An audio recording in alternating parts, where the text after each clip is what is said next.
Thank y'all for joining me today. Today we're going to talk about how concealed carry saves lives. So out of this room, I know I don't have any concealed carry holders. One of you is very much against it, and one of you just doesn't. So let's go into this a little bit in where concealed carry saves lives. How does it save lives? Everybody right now, there's this huge argument in the country about, do we need more gun laws, less gun laws, or do we need to just stop having areas where people can't carry their guns to begin with, right?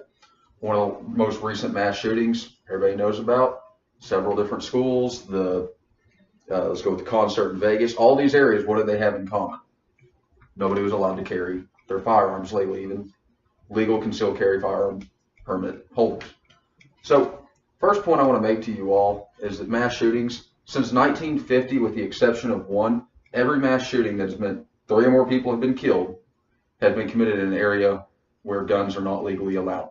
A school, concert venue, a theater like in Aurora, and several other places like that. And that's according to the New York Daily News. They did a little report on that, talked about what's this correlation here, what are we seeing? So then we go into an article from theguardian.com. I want to talk about Europe a little bit because that's something we always find ourselves being compared to, right? Europe doesn't have guns, they're safer. Well, actually, since guns were banned in 1997, there's been a 22% increase in knife attacks and an 11% in gun attacks. So for a country that doesn't allow firearms, why are they having an increase? Why are we seeing this increase? Because criminals don't care. Quite frankly, they're going to get what they want to do, what they want to do. They planned this for months. They planned this for years. In fact, the one in Aurora, he planned it for 4 months, and had he not been able to legally get firearms, he would have found them illegally. And he still had 20 homemade grenades anyways. Who knows what kind of carnage they could have caused if he had used them. If there had been, in those hundreds of people in that theater, if there had been one concealed carry holder, there is that chance. Of course, we can't Monday morning quarterback this, but he could have gone back, possibly stopped him before time. In fact, there was a trained warfare specialist from the Navy in that theater when that shooting occurred, in that very room. Everybody knows that man, well, common knowledge should be that that man should have been able to stop that had he had his firearm, correct? Instead, he was a hero. He shielded his wife, tried to escape. Go, man. In fact, in Britain, either the regular police don't carry guns. So how can you expect somebody to react to a violent attack like these trucks, these acid, but instead you're having to wait on a specialized group of police officers to get there to do anything about it? You have to wait for not just the police to arrive, you're having to wait for somebody to come save the police and save you. Instead, you've got police running away from bad situations because they can't even defend themselves, or they're just having to basically be heroes and get themselves killed trying to save somebody else. So according to gunfacts.info, Britain has the highest rate of violent crime in Europe, and not just in Europe, but they have a higher rate of violent crime than we do here in the U.S. Not something really people think about, but it's something we should think about. Next, I'd like to talk about how concealed carry has reduced violent crime. From AmericanGunFacts.com, FBI analysis of statistical data in states that have really started pushing concealed carry laws. There's been an 8.5% drop in murders, a 5% drop in rape, a 7% drop in aggravated assault, and a 3% drop in robberies. In fact, police versus citizens in this. There are 793,000 some odd police officers in the U.S. right now. There's over 80 million legal gun owners in the U.S. If you look at who makes the bigger error between the two, police actually have an 11% error rate, meaning their bullets miss and hit something else that they shouldn't. Armed citizens have a 2%. Now, to contrast that, to be fair, the police do actively engage seemingly more often than normal citizens do. There's about 14%, give or take, of criminals stopped by police, and there's about 4% stopped by armed citizens.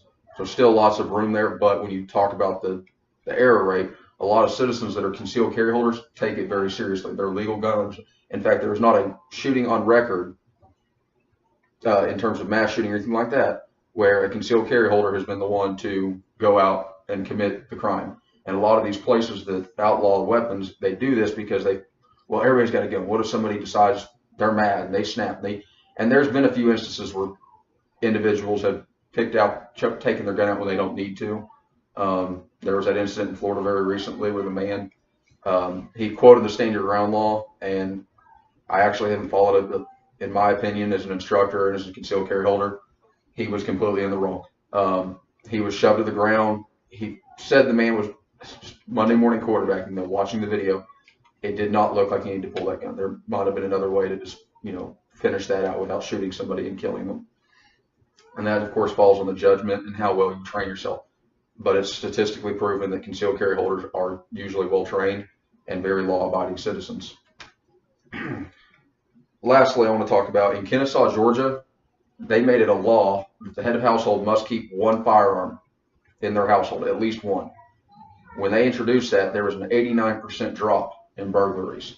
To this day, Kennesaw, Georgia has an 85% lower crime rate than the rest of the United States and Georgia as a whole.